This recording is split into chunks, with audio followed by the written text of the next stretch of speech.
አራዳ ቅዳሜ አራዳ ዜና ላይ ደርሰናል። እነዚህ በሳምንቱ የተሰሙ እውነተኛ ዜናዎችን ከቀልድ ጋር አዋስተን የምናቀርብላችሁ እኔን አሁን በየነና እኔም ማዝመራው ሙሉ ሰው በጋራ በመሆን ነው። አብራችሁን ቆዩ። እንኳን አደረሰ አዝሜ። እንኳን አብራ ደረሰ። ፈሰክን በኋላ አልተገናኘንም እኮ በእውነት አላኮ ወዝ ተፋለብኝና ታዲያ ተበላ ይላል። ለካ ምግብም ሰው ልጅ እንደዚህ ይቀይራል። አዎ ኪሎ 600 ብር አይደል እንዴ? በጣም ኪሎ 600 የት ነው ያለው አንተ? እኛ ገጃ ነው ያልሞት እንዴ እኛ ጋር ወድ ነግራለሁ ዋጋውን። እሺ እንኳን አደረሰ። ለማንኛውም ወንድሜ እሺ ወንድሜ ወደ ዜናዎቹ ግባ። በሰው ልጅ ታሪክ ውስጥ ለረጅም ዘመናትን ያስቆጠረው እጅግ ጥንታዊ ከሆኑት ሙያዎች አንዱ የሆነው የእረኝነት ስራ በቴክኖሎጂው ምጥቀት ሳቢያ ታላቅ የሽግግር ምዕራፍ ላይ የደረሰ ይመስላል ተባለ። ወይኔ እረኝነት ላይ ያበቃለት። ወይኔ እረኝነትን ወሰዱብን። ምን ሰርተን እንበላ? እኔ ምላዝሚ በፊት ግን እረኞች ድምጻቸው አሪፍ ነው ይባላል አይደለ? ዋሽንት ሲጫወቱ ሊሆን ይችላል። አዎ አለ ሲያቀራራ ሲፎክር ራሱ እረኛ ከተባለ ሲያቀራራ ሲፎክር እረኛ ምን ዓለም ነው የሚባለው? ቅኔ ባለ ቅኔ ናቸው። የድሮ እረኞች ናቸው። አሁን እንኳን እረኛ ምን አለ? አሁን ራሱ ነው ከብቱ ደርሶ የሚመለሰው ራሱ ግጦ ይመጣል። አይ ግን እረኝነት በጣም በጣም የሚናፈቅ ስራ ነው።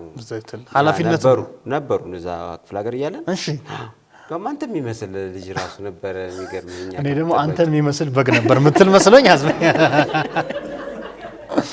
እንዴ አንተ በግ ስንት እንደገባ ስላላወቅ እንግዲህ በፖላንድ ዋና ከተማ የተከሰተው አዲስ ድርጊት ዳግም ይህንን እውነታ ይበልጥ አጉልቶ አሳይቷል ነው የተባለው። ያው ኤድዋርድ የተሰኘው ዘመናዊ ሮቦት እንግዲህ በዋርሶ ጎዳናዎች ላይ የዱር አሳማዎችን መንጋ ሲያሳድድ የሚያሳይ ተንቀሳቃሽ ምስል በዓለም አቀፍ ደረጃ መነጋገሪያ ሆኗል ነው።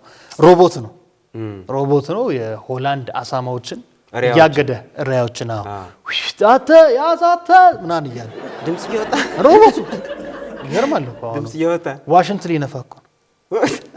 ስለዚህ ባለ ዋሽንቱ ሮቦት ነው። ከዚህ በኋላ እረኛው ይቀየራል። ግን የእውነት እኔ አሁን ይሄ ይደብረኛል። ሮቦት በብዙ ነገር ሲቀየር ደስ ብሎኛል። በፊትም ብዙ ዜናዎች ሳምንታና ወታደር አድርገነዋል። ግን እረኛ ግን እውነት በሮቦት የሚያምር አይመስለኝም። በእርግጥ እኔ አሳማዎቹን ሁሉ አላየሁትም። ግን ምን መሰለህ መሳት ቋጥርብለትም ጠላ አይደለትም ቻርጅ አድርገህ መላክ። ሮቦቱ አሳማዎችን ለማባረር ሲሞክርና ሲያመልጡት እጁን በብስጭት ወደ ላይ ሲያውለበልብ የታየበት ትዕይንት እንግዲህ ሰው ሰራሽ አስተውሎት የታከለባቸው ሮቦቶች ከሰው ልጆች ጋር ያላቸውን መመሳሰልና ወደፊት ሊተኳቸው የሚችሉ ሚናዎችን በግልጽ አመላካሽ ነው ተብሏል። አይገርም? ቲሽ ምናምን ማለት ጀምሮ እኮ የሰው ማሳ ውስጥ ገባች ምናምን አይደል? ተመናጨቀ።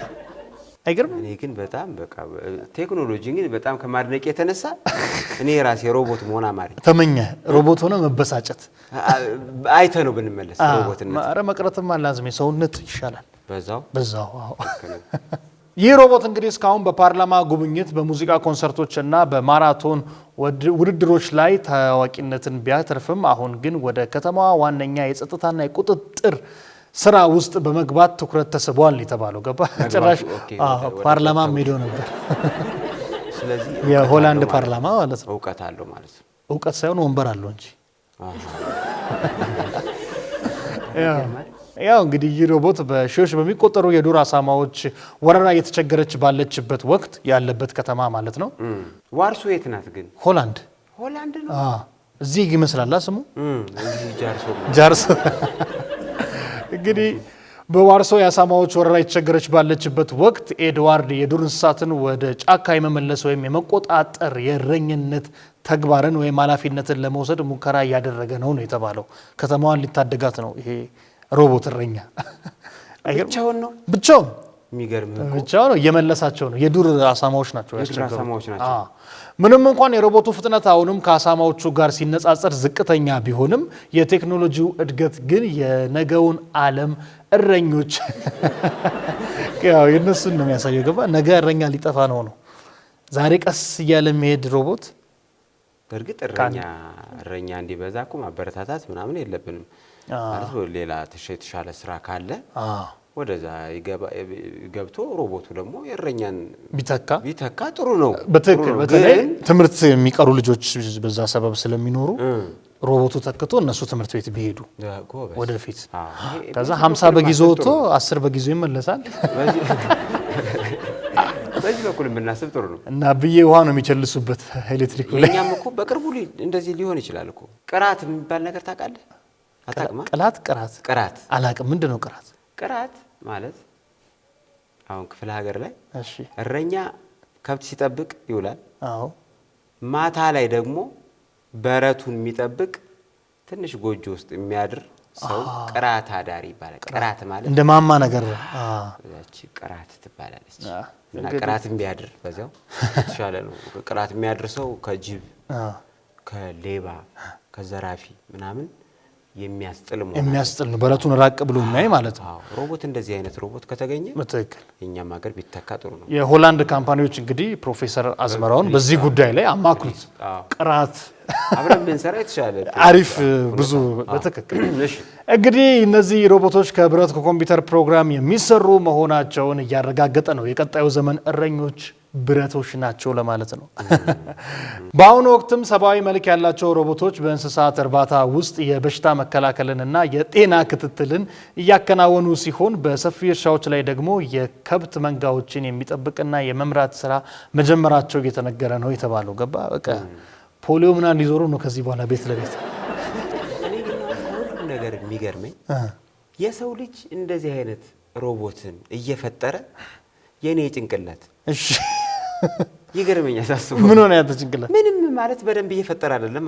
እንዴ ከዚህ በላይ አዝሜ ከዚህ በላይ አረ አንተ ከዚህ ጋር ቅራትን እኮ ፕሮግራም እያደረጉ ሮቦቱን እንደ ሀሳብ ሰጣቸው እኮ አንተ በደንብማ ይሰራ ነው። ተቃልክሽ እንጂ እኔ በደንብ አልሰራሁበትም። እንግዲህ በአሜሪካም ጂኮዝ የተሰኘውና የላም እረኛ ኮፍያ የሚለብሰው ሮቦት ታዋቂነትን እያገኘ ባለበት በዚህ ወቅት ባህላዊ የእረኝነት ስራ በቴክኖሎጂ የመተካቱ ጉዳይ አይቀሬ የሆነ ይመስላል ወይም መጥቷል ነው የተባለው። ያው የሰው ልጆች እንግዲህ እረኞች ታውቃለህ፣ ያው በገጠር ሜዳዎች ላይ በፉጨት በዱላ መንጋውን ሲመሩ ይታወቃል። እንዴት ነበር ነው ከቻልካዝ ግን ማለት ነው የኛ ሀገር እረኛና የሌላ ሀገር እረኛ ሊለያይ ይችላል ብዬ አስባለሁ። አሁን የኛ ሀገር እረኛ የሚታወቀው በዝናብ ወቅት በተለይ ገሳ ሲለብስ ገሳ የበግ እንትን ነው አይደለም፣ እሱ ለምድ ነው የሚባለው። ለምድ እሺ። ገሳ ማለት ለዝናብ መከላከያ ራሱን የቻለ ጎጆ በለው ተንቀሳቃሽ ጎጆ ለብሶ ነው የሚሄደው። በዚህ ደንገል የሚባለው በሱ የሚሰራ እንደገና ደግሞ ላስቲክም ይለብሳል። እኔ መዝገበ ቃላት ይዤ ካልመጣው ገሳ ከሁሉም የሚለኝ ትውስ ዝናብ ሲያንጠባጥብ ገሳ ስንለብስ የሚል ዘፈን አለ። በትክክል ገሳ ያንን ሮቦት እንደዚህ ያረጋግጡ ጥሩ ነው። አፕዴት ሲሆን ለነገሩ አሁን ደም ክረምት የመጣ ስለሆነ እዚህ ያሉ ሞተረኞች ለዝናብም ገሳን እንደ አማራጭ እውነት ነው። ትክክል ሀገር በቀል ዕውቀት እኮ ማክበር ያስፈልጋል። እንግዲህ ያው እንዳልኩ በፉጨት በባህላዊ መንገድ መንጋውን ሲመሩ የነበረ ዘመን አሁን በሪሞት ኮንትሮል እና በኤአይ ወይም በአስተውሎቱ ሰው ሰራሽ የእረኞቹን እየተሸጋገረ ነው ብለናል። እንግዲህ ጥሩ ነው ያድርሰል ለዚህ ዘመን። እኔ ወድጄዋለሁ እኛንም በሪሞት እና ያንቀሳቀስ ዋና ሮቦቶችን ከሆነ ይሁን። የዚህ ሮቦት እንግዲህ ጀብድ ደግሞ የአዲስ ዘመን መጀመሪያ ምልክት ተደርጎ ተወስዷል ነው የተባለው። ይሄ ደስ የሚል ዜና ነው። ቀጣይ ዘመን የሮቦት እረኞች። ወደ ቀጣይ ዜና ስናልፍ ለ20 ዓመታት በሰውነቱ ውስጥ የተደበቀው አስገራሚ ባዕድ ነገር ታወቀ ይላል። በቻይና የሚኖር አንድ ሰው የ32 ዓመት ጎልማሳ ለረጅም ጊዜ ሲሰቃይበት የቆየው የሆድ ህመም ምክንያቱ ምን ሊሆን እንደሚችል ለማወቅ ወደ ሆስፒታል ባመራበት ወቅት እጅግ አስደንጋጭ በሆነ ሁኔታ የሙቀት መለኪያ ወይም ቴርሞሜትር በሰውነቱ ውስጥ ተገኝቷል። እንዴት ሆኖ? ውጦት ማለት በውስጥ ሙቀቱን ሊለካ ነው። እንግዲህ ቴርሞሜትር ሆድ ውስጥ ተገኘ። መገኘቱ ሳይሆን አስሜ እንዴት ገባ ነው ግራ የገባኝ። ውጦት ቴርሞሜትር ከኒን ነው ብሎ ሸጡለት። እሺ አንብበው ዜናውን። ግለሰቡ ይህንን ቴርሞሜትር የዋጠው በ12 ዓመቱ የነበረ ሲሆን በወቅቱ ቤተሰቦቼ ይቆጡኛል በሚል ፍርሃት ሚስጥሩን ደብቆ ሳያወጣ በመቆየቱና ምንም አይነት የህመም ምልክት ባለማሳየቱ ጉዳዩ ለሁለት አስርተ ዓመታት ተረስቶ ቆይቷል ተብሏል። በልጅነቱ ዋጠ። በ12 ዓመቱ ዋጠው ቴርሞሜትር 10 ዓመት ሙሉ የሆዱን ሙቀት እየለካ። ይሄ ሰውዬ ስንት ሳንቲም ስንት የጠርሙስ ቆርኪ እንደዋጠ ዝም ብለህ አስብ። መቁጠር ነው። ቤት ውስጥ የጠፋ ዕቃ እንዳለ እሱ ነው ያወጣው። በቃ እሺ፣ ይሄ ዘንዶ ነው። በቅርቡ በተደረገለት የራጅ ምርመራ ባዕድ ነገሩ በትንሹ አንጀት ውስጥ ተሰክቶ የተገኘ ሲሆን የቴርሞሜትሩ ጫፍ የአንጀቱን ግድግዳ በመውጋቱ በማንኛውም ሰዓት ለሚከሰት የአንጀት መቀደድና ለከፍተኛ የውስጥ ደም መፍሰስ አደጋ አጋልጦት እንደነበር ተረጋግጧል። ሹሉ እንትን አንጀቱን ተጭኖታ ያኔ አንተና እኔ ስንሰራ ድራማ አይታታል። በደንብ አይቻታለሁ። አልገባኝችኝም ነበር። እስክሪብቶ መስሎ ይልጽፍበት ነበር። አንተና ያሳየው እና እሷን ዋጣት። እንግዲህ በጣም ትልቅ ነገር ነው ለማዋጥ። ትልቅ ነው እንዴ! ደግሞ ልጅ ነው ሲወጥ እኮ የተባለው ነገር። እንግዲህ ማይክሮስኮፕ አታበሉትም እንዴ ወላጆቹ? ማይክሮስኮፕ ተርፏል። አይበላም ምግብ ማለት ለነገሩ 12 ዓመት እኮ ትልቅ ልጅ ነው። ትልቅ ልጅ ነው ግን ቴርሞሜትር ለማዋጥ እንዴት እንዳላገናዘበ። ዋንግ የተሰኘው ይህ ግለሰብ ባጋጠመው አደገኛ ሁኔታ ምክንያት በአስቸኳይ ወደ ቀዶ ጥገና ክፍል የገባ ሲሆን የሕክምና ባለሙያዎቹ እጅግ ጥንቃቄ በተሞላበትና 20 ደቂቃ በፈጀ ሂደት ቴርሞሜትሩን በተሳካ ሁኔታ ለማውጣት ችለዋል። በቀዶ ጥገና ወጡለት ማለት ነው። በቀዶ ጥገና የሚገርም ነው። እንዴት አልዛገም ግን? እንተና ጫፏ ብረት ናት አይደል? አንዳንዴ ውስጥ ላይ የዝገት እንዳያመጣ የሚያደርግ እንትን አለ መሰለኝ። እኔ ለዶክተር ሳስብ ዶክተር አዝሙ የሆነ ነገር ኬሚካል ይኖራል ለመሰለ አየር ያገኝ አየር ካላገኘ አንድ ነገር አይዝግም። እንደያዝ ነው ውስጥ ናይትሮጅን እና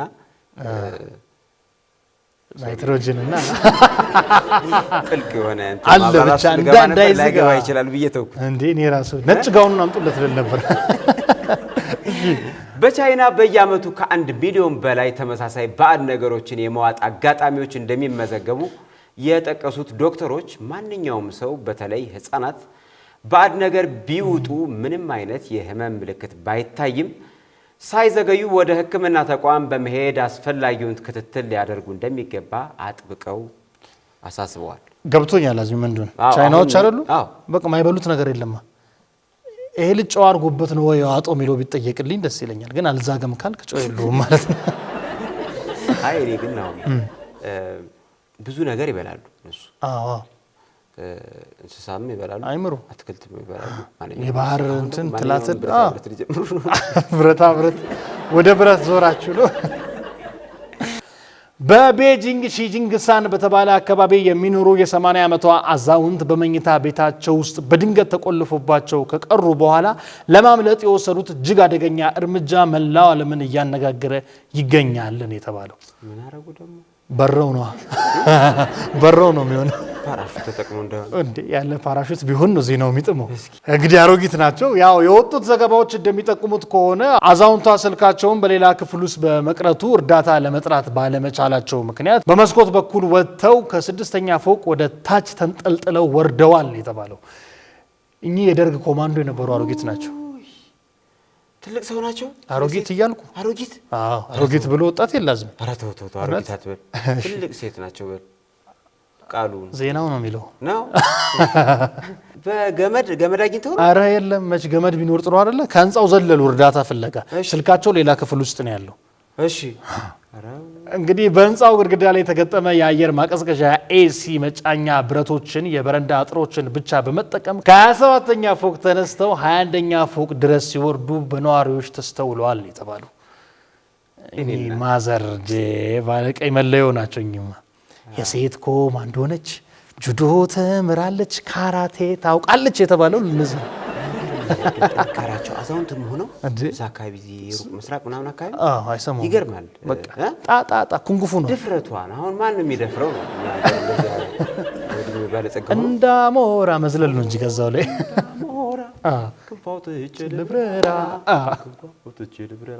ነዋሪዎችና እንግዲህ በቦታው የነበሩ የጥበቃ ሰራተኞች ድምጽ ሰምተው ወደ ላይ ሲመለከቱ አዛውንቷ በአየር ላይ ተንጠላጥለው በማየታቸው በፍጥነት ለፖሊስና ለእሳት አደጋ ደውሏል። ድረሱልኝ ብለው ጠርቷል። የእሳት አደጋ ተከላካዮችም በስፍራው በደረሱበት ወቅት አዛውንቷ እንግዲህ ከ21ኛው ፎቅ ላይ ደርሰው የነበረ ቢሆንም እጅግ በመዛላቸውና በመፍራታቸው መንቀሳቀስ አቅቷቸው ነበረ።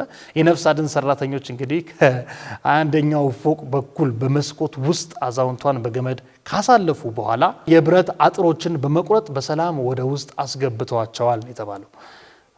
በመድረሱም አሪፍ ነው። ምን አስጮሃቸው? ደፍረው ከመዝለል ከፈለጉ እንዴ ደከሙ ዛሉ ለጦጣ ከፎቅ እየዘለሉ ይበላቸው ከዛሉስ ይበላቸው። ምን አስጮሃቸው? ነግበኔ ነው አዝሜ ነግበኔ ነው።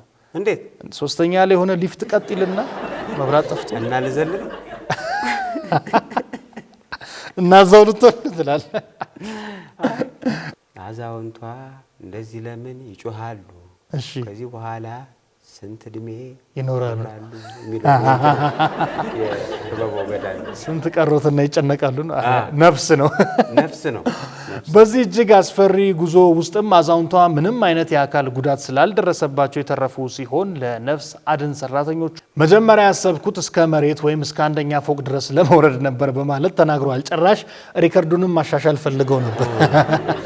ይህ አጋጣሚ በቻይና ሶሻል ሚዲያዎች ላይ ከፍተኛ የሆነ እይታዎችን አግኝቷል። በሚሊዮኖች ተቀባብለውታል። ብዙዎቹም አዛውንቷን ሱፐር አያት ወይም ሱፐር ግራማ የሚል ቅጽል ስም ሰጥተዋቸው ነጠላ ቢኖር እኮ እዚህ ሀገር እሱን አስረው ባዳና የከልየልጅ ይያሉ ባዳና አንቋቸው ግን ጥሩ ነው እንዴ? ለምን ደግሞ ይሄንን ሪከርድ ለማሻሻል ብለው ሌላ አዛውንት ደግሞ ይወረዱ እንዴ?